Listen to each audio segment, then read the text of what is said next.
prohibían las relaciones amorosas con nacionales del país. Segundo, les quitaban el pasaporte, no tenían pasaporte, de forma que si decidían quedarse, no tenían forma. Y después les prohibían hasta llevar copias de su título de médico para que si se escapaban no pudieran ejercer como médico porque no tenían forma de demostrarlo. ¿Cuánto tiempo llevamos nosotros hablando de estas misiones solidarias, médicas, que no eran más que un tráfico descarado de seres humanos en pleno siglo XXI? Mira, este negocio de los médicos empezó porque cuando en 1968 ya colapsa el socialismo real, ese socialismo que empieza a funcionar con dádivas para ganar apoyo popular, concentrar todo el poder y mantener y ejercer un control sobre toda la población, y entonces se acaba el dinero que confiscaron a los que lo hicieron, a los que crearon riqueza, y entonces ahí vienen los problemas. En aquel momento Fidel Castro estaba buscando ya desde la década de los 70, 80, se metió en las misiones en África militar, donde los soviéticos le pagaban por cada soldado. Todo esto se mantenía muy privado y muy secreto porque el régimen tenía una imagen que quería vender al exterior de el socialismo exitoso, el modelo cubano, etcétera, etcétera. Pero con la debacle ya y el fin de estas campañas en África de la década de los 70, pues entonces viene el problema de cómo buscar fondos para salvar el socialismo en Cuba. Los soviéticos ya habían entrado en crisis, ya no le podían subventar al nivel de los miles de millones de dólares la economía cubana, y entonces, ¿qué se le ocurre a Fidel Castro? Empezaba el tema de los trasplantes cardíacos y los trasplantes de órganos, y dice Fidel Castro, esta es mi oportunidad. Los servicios médicos y de trasplante cuestan mucho dinero en Estados Unidos y en Occidente. Yo voy a crear una industria de trasplantes de órganos en Cuba. Y comienza a graduar y a fomentar las carreras de medicina. Por eso Cuba tiene tantos médicos, porque era una ofensiva masiva. A todos los estudiantes los querían poner a estudiar medicina para crear crear esa base que le permitiera crear una industria de trasplantes en Cuba. Trae al que había sido ministro del Interior, Sergio del Valle, que era médico, y lo trae como ministro de Salud, precisamente para llevar a cabo esta estrategia. Sergio empieza a implementar en los hospitales con los cubanos, eran experimentos los trasplantes, y por supuesto ni tenían la tecnología, ni tenían las condiciones, ni la capacidad, ni los profesionales expertos en la materia, ni sobre todo para contrarrestar el rechazo de órganos que todavía en esa época no estaba tan especializado como después. ¿Qué pasó? Era una matanza tremenda. Un desastre. Y eso nadie se enteraba porque, repito, toda la prensa en control del Estado, del régimen, no había medios sociales de comunicación, la información que salía de Cuba en la década de los 80 era muy pobre, etcétera, etcétera. Y llegó un momento donde Sergio del Valle le dice personalmente a Fidel Castro, oye, no se puede seguir con este proyecto porque esto es un crimen contra los cubanos. ¿Cuál fue la respuesta de Fidel Castro? Quítate de ahí. Y lo sacó. Trajo a otro ministro y siguieron con este experimento y siguieron hasta que llegó un punto donde ya era insostenible. Imposible mantenerlo oculto, además, porque eso era una masacre absoluta. Una masacre absoluta. Pero tenían un ejército de médicos, ¿y qué se le ocurre entonces?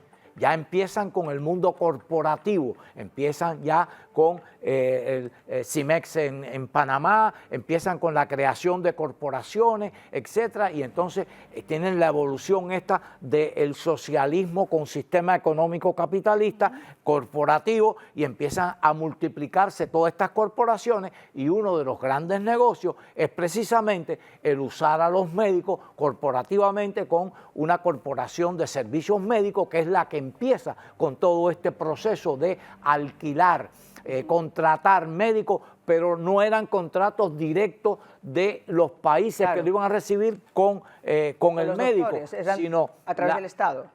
A través del régimen crea una corporación de servicios médicos y esa corporación es la que le firma. Yo me entero de esto por un médico que se había asilado en Guyana, un especialista de piel, que se escapó de Guyana y recibió ingreso en Estados Unidos. Y yo lo contacté y le pregunté y fue el primero que me dio una copia del contrato. Y ahí estaba de que él era... él firmaba el contrato y no leyó ni siquiera, porque no se lo permitían, le decían, firma aquí. Y entonces le decían, vas asignado para una misión internacionalista. Era como que iba a hacer... A representar Cuba y a tener que ser el servidor... Y un servicio humanitario a otro país necesitado, etcétera. Le disfrazaban toda esta historia, pero en el contrato estaba la realidad de que los salarios de él los cobraba. Y el problema, Luis, es que además cuando esta gente, aunque no pudiera leer el contrato, llegaba a estos sitios y nos lo va a explicar... Javier Larrondo un poquito más adelante, porque ellos obviamente, yo recuerdo hace 4 años nosotros tuvimos la oportunidad de hacer un programa sobre esto, no, más de como 5 años, y tuvimos una mesa de médicos que habían logrado, uno había estado en Guyana, otro había trabajado para la Organización Mundial de la Salud en Brasil, es decir, aquí estamos hablando además de organismos que sabían perfectamente lo que estaba ocurriendo, como el Organismo Mundial de la Salud, y que lo permitieron durante tanto tiempo, y por eso estuvieron denunciados en Brasil por todo lo que ocurrió. Estos médicos estuvieron en la mesa con nosotros, nos mostraron sus contratos, parte de lo que tenían de sus contratos, porque algunos otros habían perdido los contratos, pero nos pusieron sobre la mesa las condiciones. Oye, eso era una reverenda y viva esclavitud. Pero fíjate, Mariana, a dónde llegaba la maldad, a dónde ha llegado la maldad de este régimen castrista, que en Brasil el Parlamento cuestiona esos acuerdos con Lula y con Dilma Rousseff, Y entonces, ¿qué hace el régimen? Busca a la Organización Panamericana de la Salud, yo conozco muy bien todo este proceso, busca a la Organización Panamericana de la Salud para que sea la intermediaria. Entonces ahora los contratos de estos médicos cubanos fue por eso en Brasil? No era con una empresa del régimen. La empresa del régimen hacía el contrato con la Organización Panamericana y la Panamericana era la que firmaba el contrato con el país, Brasil en este caso, y con los médicos cubanos. Y cobraba entre un 3 y un 5% de ese salario, del salario de todos estos médicos. O sea, era un sistema de explotación. Aparte vamos a hablar, ya te digo, Javier nos va a hablar, pero estamos hablando de que a veces los mandaban a Guyana, pero en ocasiones los estaban mandando a Emiratos Árabes. Y en Emiratos Árabes el salario que pagaban por cada uno de esos médicos al régimen cubano y a esa empresa creada por el régimen cubano era de hasta 200 y 250 mil dólares. ¿Y sabes cuánto cobraba el médico?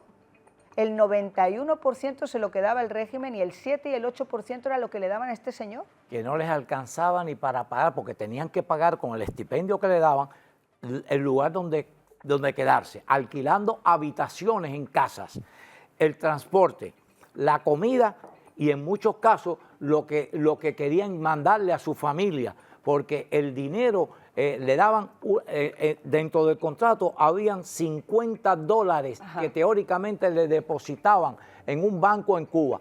Y ese dinero se quedaba acumulado en dólares, además, y no lo iba a recibir hasta que no regresara a Cuba. ¿Y qué sucedió después? Que cuando regresaron a Cuba, al régimen le hizo falta, cuando congeló, ¿te acuerdas las cuentas? Sí, sí. Raúl Castro congeló las cuentas de las empresas extranjeras en Cuba y luego se la quiso pagar en 10 años.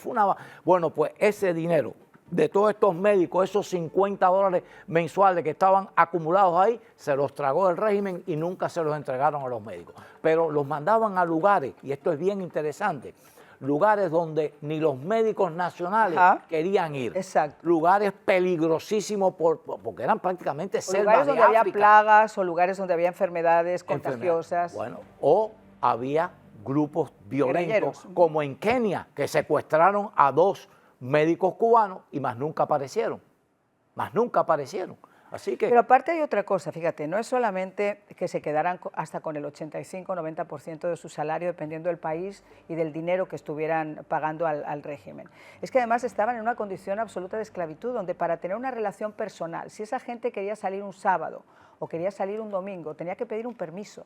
Y si quería tener una relación, salir con una mujer, tenía que pedir un permiso también. Bueno, eso no podían hacerlo en libertad, porque estaban en una misión supuestamente del Estado en la que ellos no eran simplemente turistas o iban a ejercer una profesión. Bueno, les prohibían las relaciones amorosas con nacionales del país. Segundo, les quitaban el pasaporte, no tenían pasaporte, de forma que si decidían quedarse, no tenían forma. Y después les prohibían hasta llevar copias de su título de médico para que si se escapaban no pudieran ejercer como médico porque no tenían forma de demostrarlo. Incluso mi hermano era médico en Cuba y me contó cosas espectaculares. Los que se quedaban le borraban, le sacaban su expediente de la escuela de medicina para si se conseguían a alguien que quisiera hacerle una copia de su título, no las pudieran conseguir. Qué increíble, qué increíble.